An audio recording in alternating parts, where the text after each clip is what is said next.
Another tool you can use is a knife. Speedball has this almost like a teardrop shaped knife. And of course you can use your X-Acto knife. Now this works slightly differently. Up until this point, the tools I've shown are all gouges, meaning you push with the tools in order to gouge the block.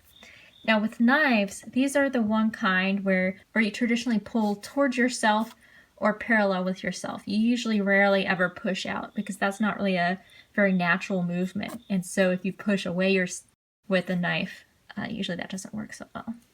So with an X-Acto knife, you always want to hold it with the tip kind of facing the top, and so the angle kind of pushes down. You don't want the angle part to be on top.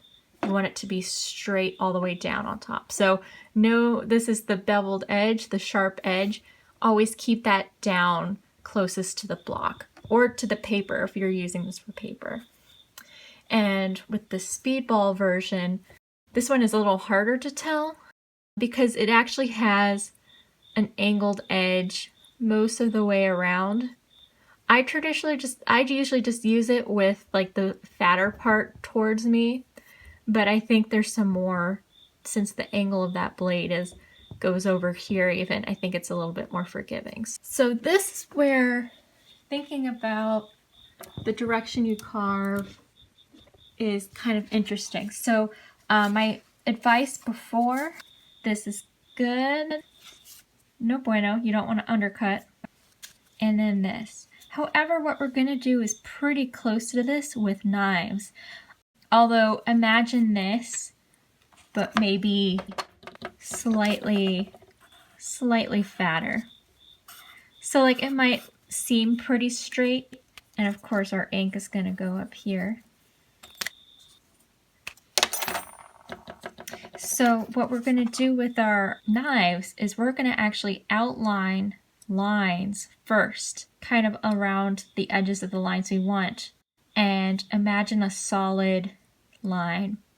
So we're going to carve in almost like down to here, and then we're going to come back with our knives and cut it out. And this will leave almost like imagine this is the straight line. It'll leave almost like a V facing out, and that'll make it easier to clear away from those lines. So this is good if you have very fine line work that you want to decrease your chances of like carving into this by accident. So I'll actually just outline around these figures with this to show you what I mean. So with these, you want to hold your block down as you carve away from yourself. So I'm going to reach around. That's super nice. Okay. Alright, so I'm going to hold my block down away from where I'm carving. And I'm going to outline this and kind of tilting it so that it's like coming out at a slight angle. And then I'll rotate my block. So always holding away from where you will cut. And then here.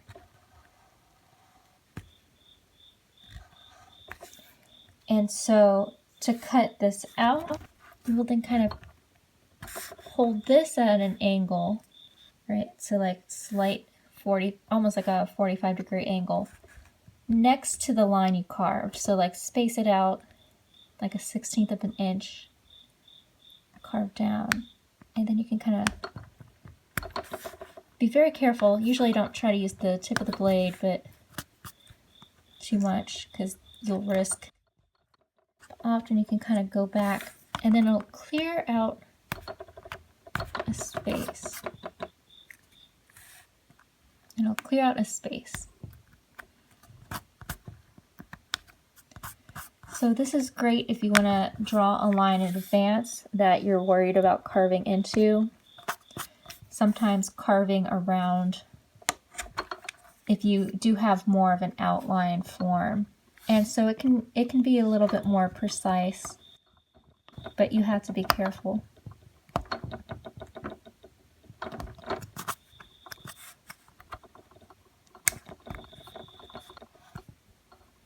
usually use this for very fine contour lines that maybe won't have a lot of black around it, like if it's surrounded by a lot of, if you're going to be carving out a lot of white. I think I'm carving too far away from my line, so that's why I'm having to work a lot more. Usually if you get good at this, you just need two strokes, the straight line, and then like the cut. Now this isn't shouldn't be undercutting this. It should be undercutting this kind of straighter mark that you're making. And so once you have that, it makes it a lot easier to carve out with your other tools.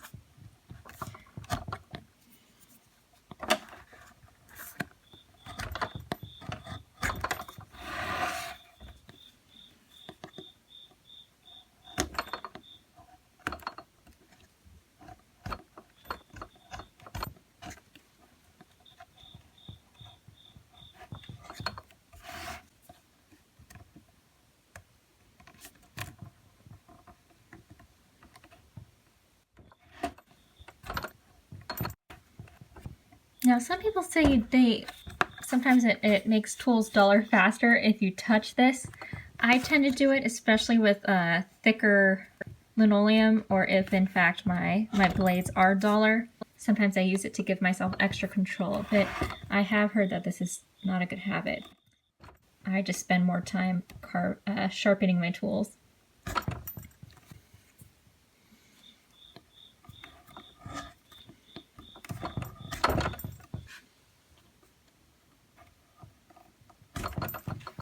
The X-Acto knife is just about the same thing.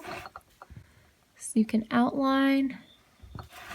This will make your X-Acto knife become duller faster, so I would say once you use this, get a fresh blade if you're going to use this to cut something else like paper.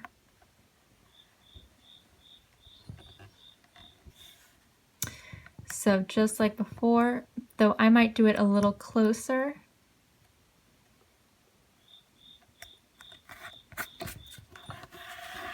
And that's a lot easier.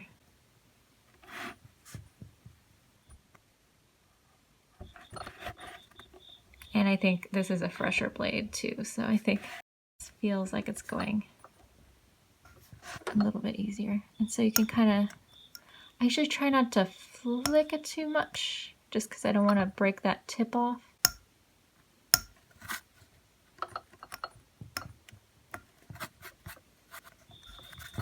But you can also, some people use this to carve exclusively. I think it's tougher for like areas like large open spaces to use the knife, but I know of some artists who do that. And it creates a very different mark, I would say, than what you can get with the gouges. Although you can make it mimic that of the gouges. So yes, knife is the only tool you cut towards yourself, but just be very careful and make sure that nothing is between, really nothing's between the path of your blade and like yourself. So nothing like this. Do not try to hold your block down this way. Most injuries that have occurred with lino cutting in my class happen with students who were doing this when they were rushing at the last minute or sleep deprived. So you just want to make sure that you're getting enough sleep and taking care of yourself and really thinking through this. I've had people who've had to get some stitches in their fingers before.